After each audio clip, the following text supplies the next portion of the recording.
Dear children, in the previous lecture, we have discussed the various units of computer memory. Now, in this topic, we will be discussing about the primary memory and secondary memory.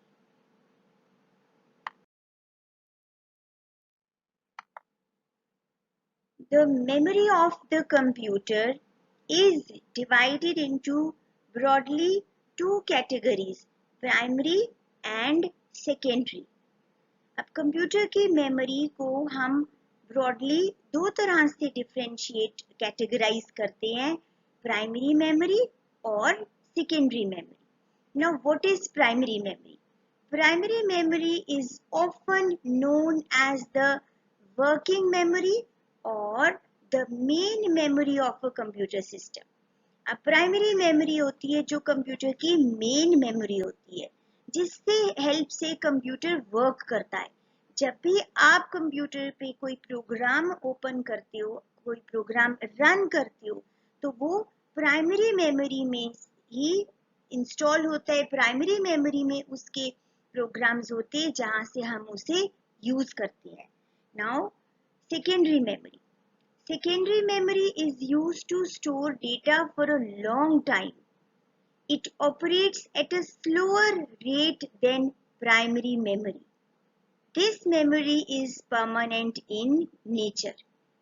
Now, secondary memory, जब हमने कोई data for a long time store करके रखना है, हमने बहुत देर के लिए जो हम permanently डेटा स्टोर करना चाहते हैं, वो हम सेकेंडरी मेमोरी में स्टोर करते हैं. बट सेकेंडरी मेमोरी की speed as compare to the primary memory थोड़ी सी स्लो होती है. बट इसका ये एडवांटेज होता है कि ये मेमोरी परमानेंट इन नेचर होती है, जबकि प्राइमरी मेमोरी फास्ट होती है. इसमें हम जितना भी वर्क कंप्यूटर पे करते हैं वो इसी के थ्रू होता है, बट इसमें डेटा परमानेंटली स्टोर नहीं होता, इसमें डेटा टेम्पररी स्टोर होता है.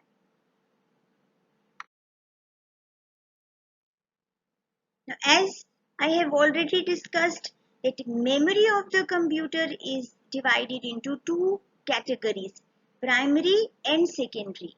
Now, अभी further आगे इनकी भी कैटेगराइजेशन होती है, इनके भी आगे पार्ट्स होते हैं. तो प्राइमरी मेमोरी के दो पार्ट्स होते हैं, रैम एंड रोम. ठीक है. एंड सेकेंडरी मेमोरी जिसमें हम डेटा परमानेंटली स्टोर करके रख सकते हैं, तो उनमें होते हैं hard disk, CD ROM, Blu-ray disk and pen drive. RAM की फुल फॉर्म होती है रैंडम एक्सेस मेमोरी और रोम की होती है read only memory. Now, dear children, primary memory की अभी मैंने आपको बताया दो टाइप्स होती है, रैम एंड रोम. अब ये होती है रैम चिप्स और ये है रोम चिप्स. जो रोम है वो मदरबोर्ड के ऊपर ऐसे, यहाँ पे ऐसे मदरबोर्ड के ऊपर इसको ऐसे प्लेस किया जाता है, जबकि ये जो रोम होती है इसका साइज रोम से, ये रैम है इसका साइज रोम से थोड़ा बड़ा होता है. बट और इसको हम ऐसे, इसकी एक स्लॉट बनी होती है जहां पे हम इसे फिक्स करते हैं, जबकि रोम ऑलरेडी फिक्स्ड होती है on the motherboard.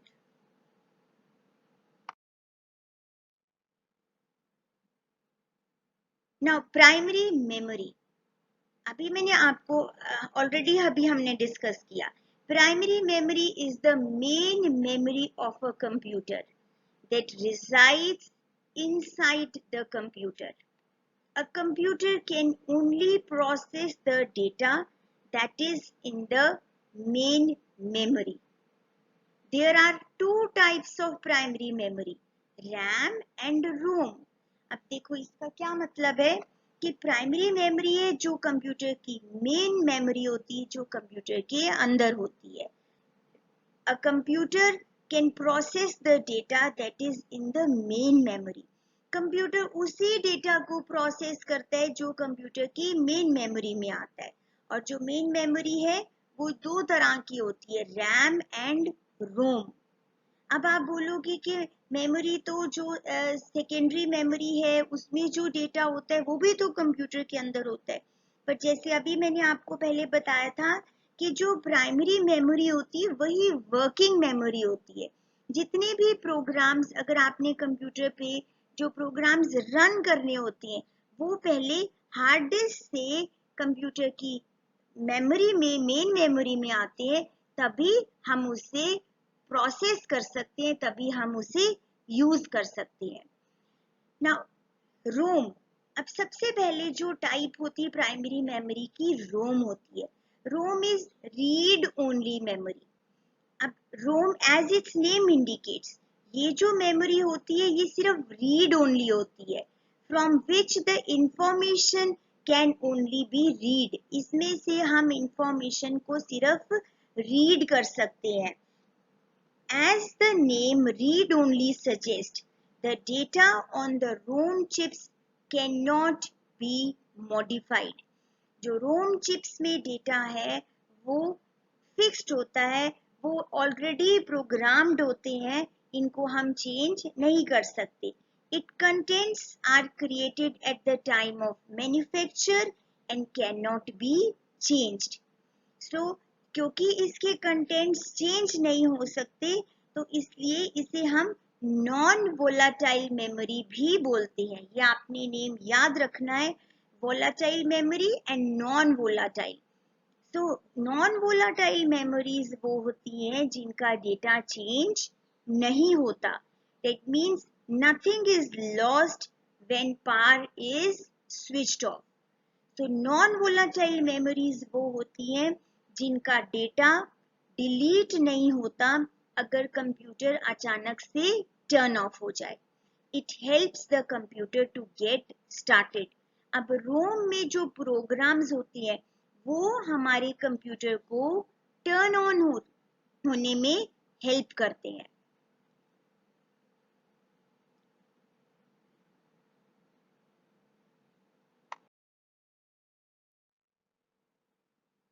Now, next is RAM, Random Access Memory. RAM is also called the primary memory और main memory. अब जो RAM को ही main memory बोला जाता है, क्यों इसे main memory बोलते हैं? Because it stores data and instructions temporarily in the computer.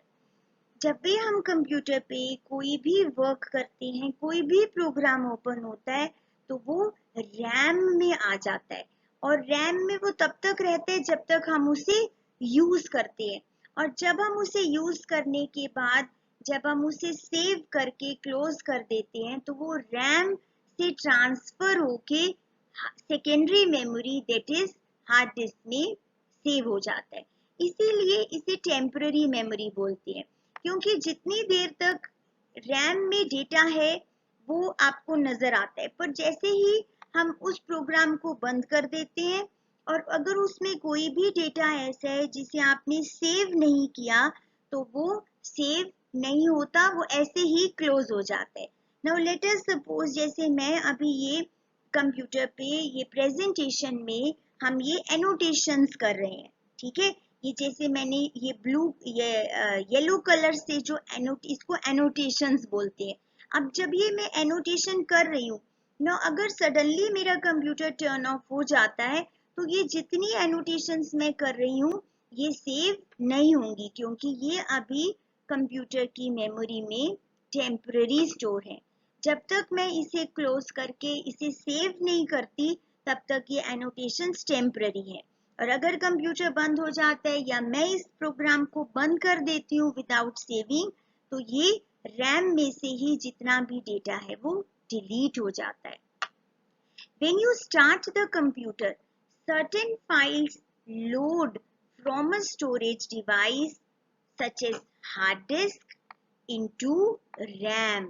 जब भी हम अपने कंप्यूटर प्रोग्राम को हम अपने कंप्यूटर को ऑन करते हैं तो कुछ प्रोग्राम्स होते हैं, कुछ फाइल्स होती हैं जो हार्ड डिस्क से निकल के हार्ड डिस्क से वहां से आती है, लोड होती है एंड वो रैम में स्टोर हो जाती है। और these files remain in RAM, ये तब तक रैम में रहती हैं जब तक कंप्यूटर चल रहा है, जब तक when the computer is running. The program or work you execute on the computer gets stored in RAM temporarily till the time the computer is running. अब इसीलिए रैम को वॉलेटाइल मेमोरी बोलते हैं। अभी मैंने आपको एक वर्ड का मीनिंग बताया था, नॉन वॉलेटाइल होते हैं जिसके कंटेंट्स लॉस्ट नहीं होते, जो मेमोरी में सेव्ड रहते हैं। बट जो रैम है वो वॉलेटाइल मेमोरी है, इसके कंटेंट्स कभी भी सेव नहीं होते, ये डिलीट हो जाते हैं। फॉर एग्जाम्पल देखो, फोर्थ क्लास आपने जब हम क्लास में, आप जब क्लास अटेंड करते थे तो आपकी क्लास में एक ग्रीन बोर्ड लगा होता है। अब ग्रीन बोर्ड में जब फर्स्ट क्लास पीरियड के टीचर आते हैं वो उस पे वर्क करते हैं, आप उस पे नोट करते हो। देन जब नेक्स्ट सब्जेक्ट की टीचर आती है वो बोर्ड इरेज हो जाता है, राइट। बट अगर आप उस बोर्ड का डेटा अपनी कॉपीज में नोट कर लेते हो तो वो फिक्स हो जाते हैं। बट बोर्ड का डेटा कभी भी सेव नहीं रहता, क्योंकि जब नेक्स्ट टीचर आएंगे तो उन्होंने, नेक्स्ट मैम ने अपना वर्क कराना ही कराना है। सो जैसे बोर्ड का डेटा हर पीरियड के बाद डिलीट हो जाता है, उसी तरह रैम में जितनी देर आप कोई काम करते हो आप उसे अपनी कॉपीज बुक्स पे सेव नहीं करते तो वो इरेज हो जाता है। सो इसलिए रैम को वॉलेटाइल मेमोरी बोलते हैं। It loses its contents when the power is switched off. For this reason, you must save all the items you need in the future. Saving is the process. अब saving का क्या मतलब होता है? Saving is the process of copying data from, कहाँ से करना है? From RAM to hard disk. I hope I am clear.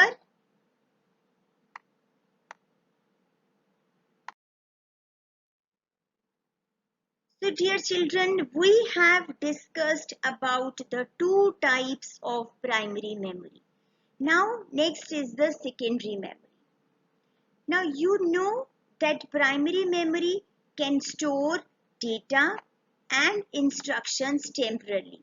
अभी हमने बताया कि कंप्यूटर की जो प्राइमरी मेमोरी है वो टू टाइप्स की होती है, एक रैम होती है और एक रोम होती है। अब रैम टेम्परेरी होती है और रोम फिक्स होती है, जिसे हम सिर्फ रीड कर सकते हैं, जिसे हम राइट नहीं कर सकते। तो इसका मतलब अगर हमने कोई प्रोग्राम्स क्रिएट किए हैं, मैंने अपनी कोई फाइल्स क्रिएट की है, तो वो हम कहाँ सेव करेंगे? अब सेकेंडरी मेमोरी का रोल आता है। Now to overcome the limitations of primary memory, अब जो प्राइमरी मेमोरी की लिमिटेशन है उसको ओवरकम करने के लिए सेकेंडरी मेमोरी यूज की जाती है। सेकेंडरी मेमोरी क्यों यूज की जाती है? बिकॉज इसमें हम डेटा और इंफॉर्मेशन को परमानेंटली स्टोर करके रख सकते हैं। Secondary memory is also called external memory. The example of secondary storage devices are hard disk, जो आपके कंप्यूटर में फिक्स होती है, then CD-ROM, then DVD, then Blu-ray disc।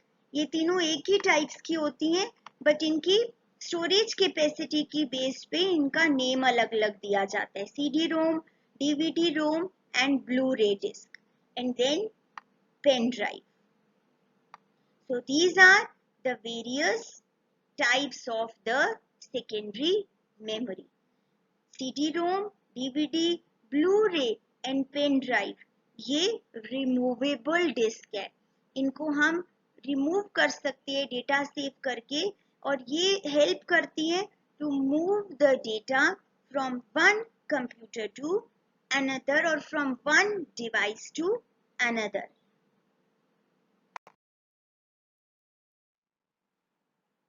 Dear children, now the types of secondary memory.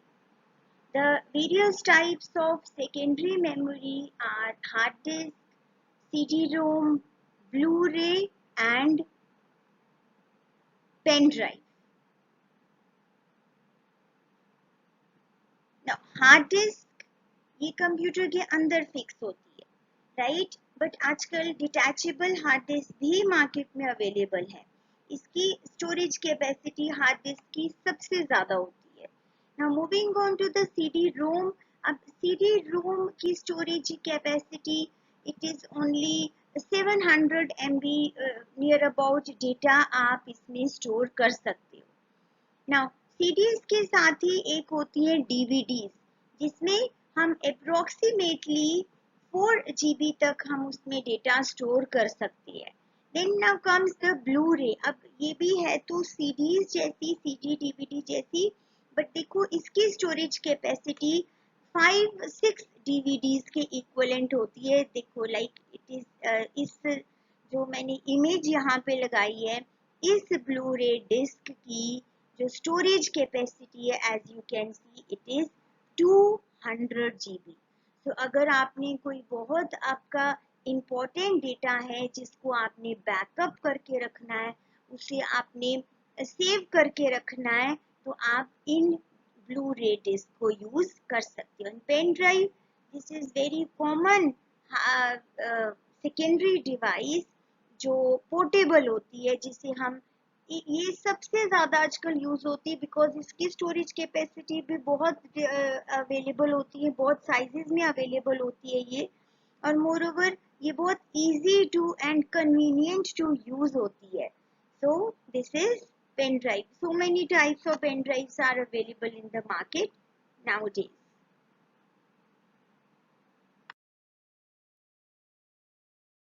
So dear children, thank you so much. This is all about the computer memory, lesson number 4 for class 4th.